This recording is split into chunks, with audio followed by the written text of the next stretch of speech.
Birçok insanın başına gelir. Hatta eşler arasında ciddi sorunlar bile yaşatır. Aşırı horlama sonucunda yanındakini uyutmaması çeşitli psikolojik sorunların oluşmasına yol açar. Ama en büyük sorunlardan biri de horlamanın asıl nedeni ve çözümünün ne olduğuyla alakalı. Bu videomuzda bunun cevaplarını bulacaksınız. Videomuza başlamadan önce lütfen kanalımıza abone olmayı unutmayınız. Hazırsanız şimdi detaylara geçelim. Horlamanın en basit tanımı hava yolunun kısmen kesilmesidir. Nefes alırken burnumuz ya da ağzımızla akciğerlerimiz arasında düzenli bir hava akışı olur.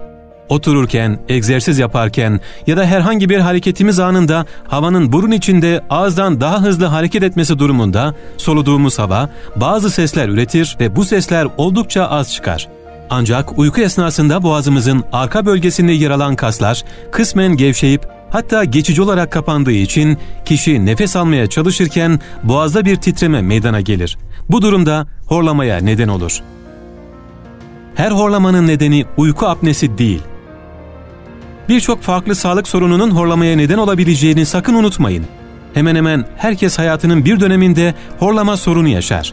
Her ne kadar akla ilk uyku apnesini getirsek de direkt uyku apnesiyle bağdaştırılamayacağını, her uyku apneli insanın horladığını ancak her horlamanın uyku apnesi olmadığını unutmayın. Kişide farklı sağlık sorunlarının belirtisi olabilen horlama genellikle burun, ağız ve boğaz yapısına bağlı olsa da yaşam tarzı ve alışkanlıklarına bağlı olarak da görülebilir. Kişi gün içinde yaşadığı yorgunluğa bağlı olarak horlayabildiği gibi farklı nedenlerden kaynaklanan ve uzun süre görülen horlama sorunu doğru nefes alışverişlerini etkilediği için kaliteli bir uykuya engel oluşturur ve kişinin gün içinde halsiz ve yorgun kalmasına neden olur. Horlamanın altında yatan nedenlere dikkat. Uzun dönem devam eden, kesik kesik bir anda nefes almayla devam eden ve sürekli bir horlama söz konusuysa bu durumun mutlaka araştırılması gerekir. Horlamanın altında yatan diğer nedenler şöyle. Burun ucu ve gırtlak girişi arasında herhangi bir darlık ve et büyümesi, hava yolunu sıkıştıran ve hava geçişini engelleyen nedenler, burun kıvrımlarında eğrilik, burun eti, sinüzit, özellikle çocuklarda geniz eti, büyük bademcik, aşırı kilo, solunum yoluna dışarıdan baskı yapan gırtlak, burun, boğaz ve çene şekliyle ilgili sorunlar, küçük dil veya yumuşak damak şişmesi, alkol tüketimi, uyku ilacı kullanılması, hamilelik, yorgunluk, uyuma şekli gibi nedenler, yüksek tansiyon, kalp hastalıkları, uyku apnesi, yeterli ve düzenli uyuyamamak. Uykuda nefesiniz kesiliyorsa aman dikkat! Kendi horlamanıza uyanıyorsanız, uykuda kesik kesik nefes alıyorsanız, uykuda nefesiniz kesiliyorsa bu belirtilerin mutlaka dikkate alınması gerekir. Horlama çok basit bir konu gibi görülse de altta yatan farklı birçok ciddi hastalığın belirtisi olabilmektedir. Belirtileri arasında sabahları oluşan boğaz ağrısı, baş ağrısı, yorgunluk, halsizlik, çarpıntı, uykuya dalmakta zorlanma, geceleri nefes nefese uyanma, sinirlilik, gün içinde dikkat bozukluğu ve uykuya meyilli olma sayılabilir. Bazı horlamaların altında geniz tümörü olabilir. Evet, horlamanın bazı tiplerinin tedavi edilemeyeceğini unutmayın. Bazı horlamaların altında geniz tümörü vardır. Bu nedenle horlamanın nedenlerinin araştırılması büyük önem taşımaktadır. Yumuşak damak, büyük bademcik gibi tablolar sonucu görülen horlamada cerrahi tedavi seçeneği uygulanabiliyor. Diğer yandan aşırı kilo gibi bir nedenden dolayı oluşuyorsa, kişinin kilo vermesine yönelik tedavi uygulandığı gibi, horlamaya sebep olan tıbbi bir neden yoksa, kişinin yaşam tarzında ve alışkanlıklarında yapacağı ufak değişikliklerle horlama azaltılabilir veya ortadan kalkabilir. Ayrıca bazı hastalara uyku esnasında kullanabilecekleri aparatlar önerilebilir. Horlama nedenleri araştırılmalı. Uzun süreli görülen horlamanın nedenlerinin mutlaka araştırılması gerekir. Evet, peki horlamaya bitkisel çözümler var mı? İşte şimdi bu sorunun cevabına geçelim. 1. Nane yağı ve altın mühür bitkisini deneyin. Bazen horlamanın nedeni göğüste olan sıkışıklık ya da burun tıkanıklığı olabilir. Nane yağı sinüslerin açılmasına yardım eder. Genellikle hava yollarınızı açan bir balgam söktürücü olarak kullanılır. Altın mühür bitkisi ise horlama probleminde kullanılan başka bir tedavi yöntemidir. göğüsteki sıkışıklığı rahatlatır. Altın mühür genellikle soğuk algınlıkları ve alerjiler için olan bitkisel tedavilerde kullanılır. Çünkü antibiyotik ve bağışıklık sistemini güçlendirici bir etkisi vardır. 2. C vitamini almayı ihmal etmeyin. C vitamini bağışıklık sistemini güçlendirmek ve sağlıklı bir solunuma sahip olmak için kullanılabilecek doğal yöntemlerden biridir. Horlamanın nedenlerinden bir tanesi sinüslerin tıkanıklığıdır. Bu da uyurken nefes alabilmek için ağzınızı açmanıza neden olur. En başta anlattığımız gibi boğazdan geçen hava titreşimi neden olduğu için horlama olarak adlandırdığımız bir ses çıkar. Yeterli miktarda C vitamini tüketerek sinüslerinizin temizlenmesine yardımcı olabilirsiniz. C vitamini açısından en zengin olan yiyeceklerse brokoli, portakal, limon, papatya ve en önemlisi ananastır. Yatmadan 1 saat önce içilecek 1 bardak taze portakal suyu ya da ananas suyunun faydasını göreceksiniz. 3.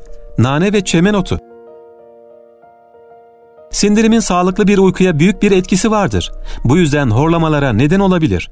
Nane ve çemen otu olarak bilinen bitkiler sindirimi kolaylaştırır ve midedeki asit miktarının azalmasına yardımcı olur. Bu bitkilerin ikisi de vücudun içerisinde bulunan bronşit, doku enfeksiyonu ve kronik öksürüklere neden olan iltihapları azaltır. Asit miktarındaki azalma, horlamanın azalmasıyla doğru orantılıdır. Çemen otu aynı zamanda uyku apnesiyle savaşır ve sindirim sağlığını artırır. Bu bitkilerin ikisini de sıvı, toz ya da hap şeklinde bulabilirsiniz. 4. Okaliptüs. Okaliptüs, göğüste oluşan soğuk algınlıkları için kullanılan bitkisel bir tedavidir. Okaliptüs yağının yaklaşık %70 ve %90'ı antioksidan ve ağrı kesici özelliğine sahiptir.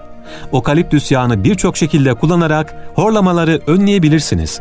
Yatmadan hemen önce kaynatılmış suyu bir kaba koyarak içine 2 ya da 3 damla okaliptüs yağı damlatın ve kafanızı bir havluyla kapatarak bu suyun buharını içinize çekebilirsiniz. Kilonuzu takip edin. Bazen özellikle boyun bölgesine alınan fazla kilolar yatarken boğazınızın daralmasına yol açar. Bu durumda horlama ihtimalinizi artırır. Luke India tarafından yapılan bir araştırmaya göre boyun bölgesi geniş olan ve horlayan insanların sayısı boyun bölgesi daha dar olanlara göre çok daha fazla. Bu da boyun bölgesindeki kiloların horlama konusunda önemli bir rol oynadığını gösteriyor. Ve fazla kilolu insanlardan büyük bir kısmı horlama problemi yaşıyor. Kilo vermek, horlama problemlerinizin azalmasına ve sağlıklı bir uyku çekmenize yardımcı olur. Odanızdaki havayı nemlendirecek bir cihaz edinebilirsiniz. Eğer horlamanızın nedeni genişsel bir tıkanıklıksa kuru hava bu durumu daha da kötüleştirebilir. Çünkü kuru hava boğazınızı daha da kurutabilir. Havadaki nemi artıracak bir cihaz bu problem için en uygun sonuçlar olacaktır. Havadaki kuruluğu giderecektir ve hem vücudunuz hem de ciğerleriniz için temiz bir hava sağlayacaktır. Eğer isterseniz cihazdaki suyun içerisine nane ya da okaliptus gibi uçucu yağlar ekleyebilirsiniz. Sigarayı bırakın. Sigara içmek ciğerlerinize zarar verir ve boğazınızı tahriş eder. Burnunuz sigara yüzünden tıkanır ve nefes almanız zorlaşır. Bu durumda horlama ihtimaliniz yükselir ve burnunuzdaki tıkanıklık her sigarayla biraz daha artar. Sigara içmeyen insanlar bile dumanına maruz kaldıkları zaman aynı problemleri yaşayabilirler. Eğer sigarayı bırakmak için henüz hazır değilseniz yatmadan en az 4 saat önce sigara içmeyi bırakın. Düzenli ve sağlıklı beslenin. Horlamayı azaltmak için daha önce de söylediğimiz gibi antioksidan ve enzim açısından zengin yiyecekler tüketin. Yatmadan hemen önce tükettiğiniz süt ürünleri horlama problemlerinizi artırabilir. Çünkü süt ürünleri boğazda mukuslu bir tabaka bırakır ve bu da hava yollarınızı tıkar. Horlamayı azaltacak doğal çare ne? Bunun cevabını vererek videomuzu sonlandıracağız.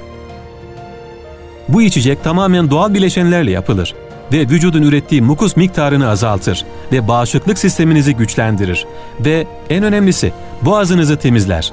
Peki bunun için neler gerekli? 2 adet havuç, 2 adet elma, 1 limonun çeyreği, 1 çubuk zencefil, 1 bardak portakal suyu. Evet, bütün bu malzemeleri birlikte çırpın ve yatmadan 2-3 saat önce için. Videomuzun şayet faydalı olduğuna inanıyorsanız lütfen videomuzu beğenerek paylaşmayı ve kanalımıza abone olmayı unutmayınız. Hepinize sağlıklı bir yaşam diliyoruz. Hoşça kalın.